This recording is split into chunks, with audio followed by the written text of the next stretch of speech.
다음은 윌러드 벌레슨 미 8군 사령관님께서 기조연설을 해주시겠습니다.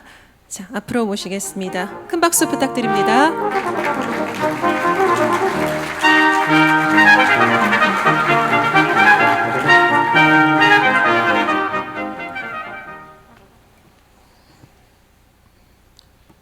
Well, good afternoon.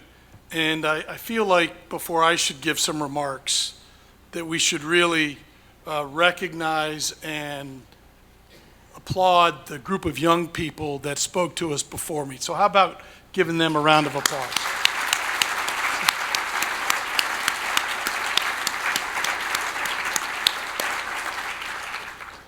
I can give you some of my time if you want to come back up here and speak some more. But only one award. Thank you very much. It was very inspiring. But good afternoon to everybody. And 안녕하십니까. To all our distinguished guests here, thank you for honoring our Korean War and Korean defense veterans here today. It's an honor and a privilege to be with all of you here today. I also want to thank the Korea-U.S. Alliance Foundation as well as the Korean Defense Veterans Association. Your organizations continue to support and strengthen our alliance, and you've contributed so much to the great relationship that the Republic of Korea and the United States have today. Unfortunately, my boss, General LaCamera, could not join us today because of his travel schedules, but he does send his warm regards and special thanks to all of you, especially the veterans of defending Korea or of the war who are here today. So thank you on his behalf. When I look across the audience here today, I am humbled to see so many people who value and respect our veterans as well as their service and sacrifice. During my 4 years that I've been stationed here in Korea, almost every single day, I'm reminded of the commitment, teamwork, and dedication of our combined forces team. It's built upon the sacrifices of many veterans of the Republic of Korea, the United States, and our United Nations Command member states that came here before us. In the summer of 1950, our forces overcame tremendous challenges to turn back the tide of North Korean aggression. And our Republic of Korea and U.S. forces held at the Busan perimeter, where they committed to stand or die. And today and tomorrow, we're celebrating the Nakdong victory, where we commemorate the victory down there at the Nakdong River, down in Daegu. That same commitment that we saw in 1950 to 1953 has persisted for the last 70 years.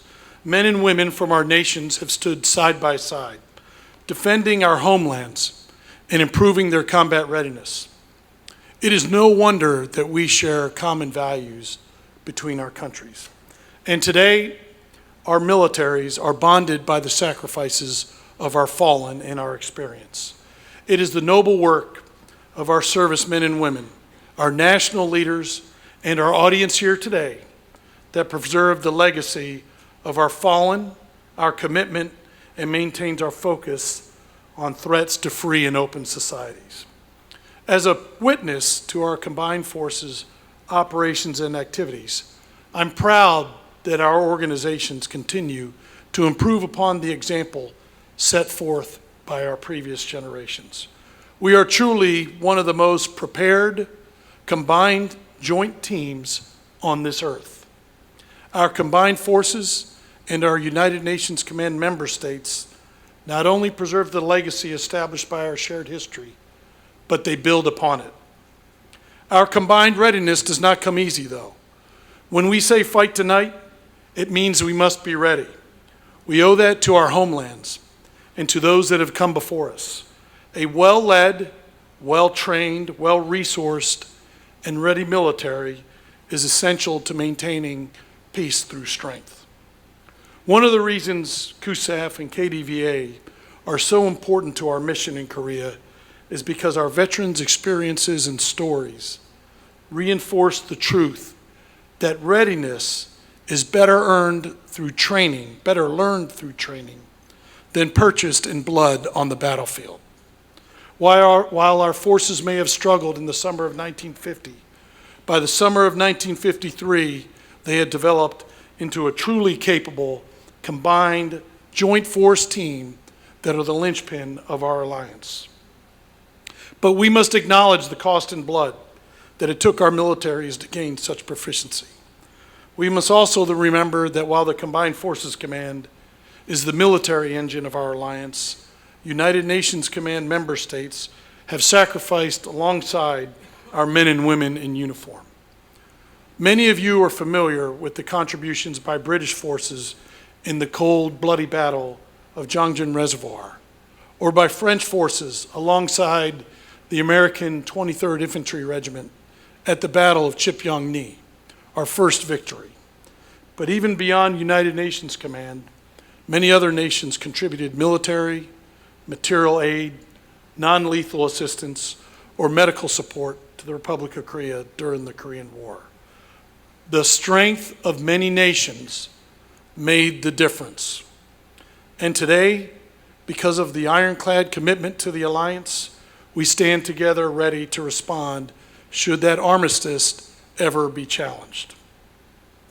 If recent news or history shows us anything, it is that in informed, united, free, and open societies will meet aggression or attacks to our homelands. It is our duty to protect our citizens and the futures of our nations. Together, purpose and credibility make our formations the most respected military forces in the world. And much of that is thanks to many of you in this audience here tonight and before me. Those of you who are here today who have served or advocate or help preserve our legacy, thank you very much. Thank you for what you have done. Thank you again for allowing me to share a few thoughts with you today. Kachi kapshida, we go together.